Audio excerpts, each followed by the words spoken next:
So today in my workflow, I'll be monitoring the insurance database. So I'll be checking the status of the insurance, if the insurance has been approved by the insurance company, or is it being rejected, and did the patient actually receive the insurance or not? And if it's been pending, how long is it been pending? So that is what this reminder count does. So as you can see, this is the insurance database.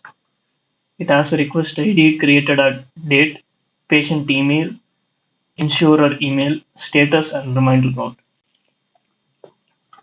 So our first flow is about the form submission. So when I click execute flow, it will ask the patient name and the insurer email. So let's give some test email IDs.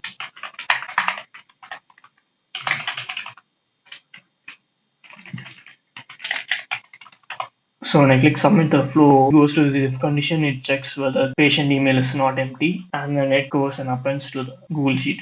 So as you can see, it has appended the request ID created at date, patient email that I've entered, and insurer email that I've entered, and also status it defaults to pending, and reminder count is at 0. Now let's see this workflow. Trigger it manually, or I will trigger by itself for every 12 hours. It will read this database, and after reading, it goes to this if condition.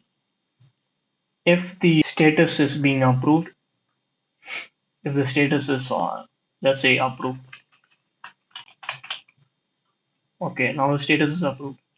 So if the status is approved, if it goes to this true branch and it notifies the billing counter that the status has been approved, and also it notifies the patient that the insurance has been approved to the patient.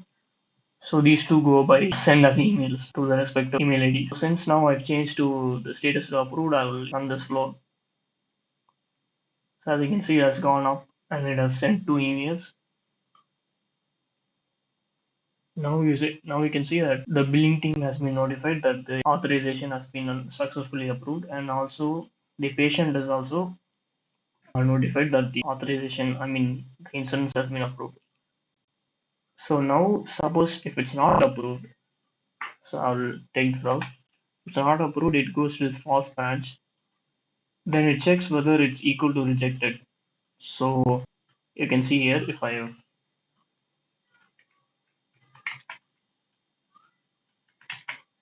so update this to rejected.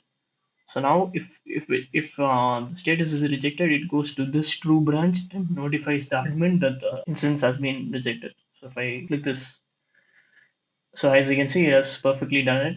Since the status is rejected, it's been sent to the admin notifying that the instance has been rejected. So as you can see, it has sent an email, status is equal to rejected, to the admin. So since I'm testing, I'm using the same email, but the email actually varies between each email module. So now if it's not rejected, if it's not approved, it goes to this false branch, and if it checks whether it's pending or not. So first it checks the reminder count.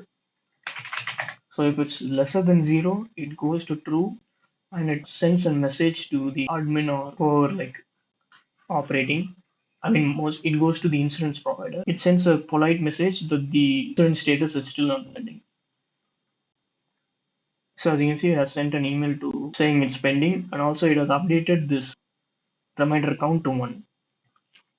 So as you can see, the reminder is pending, so status is pending. So it has sent a clear message. Now, if the reminder count is more than 3 or 3, so if the reminder count is 4, if I click workflow, it sends a warning message basically. It sends a warning message, not a polite way, but a very urgent way, that the medical escalation is overdue. So it's been the reminder count is more than 3, or if it is 3 also, it sends this warning message. So yeah, that's my workflow overall. So yeah, thank you.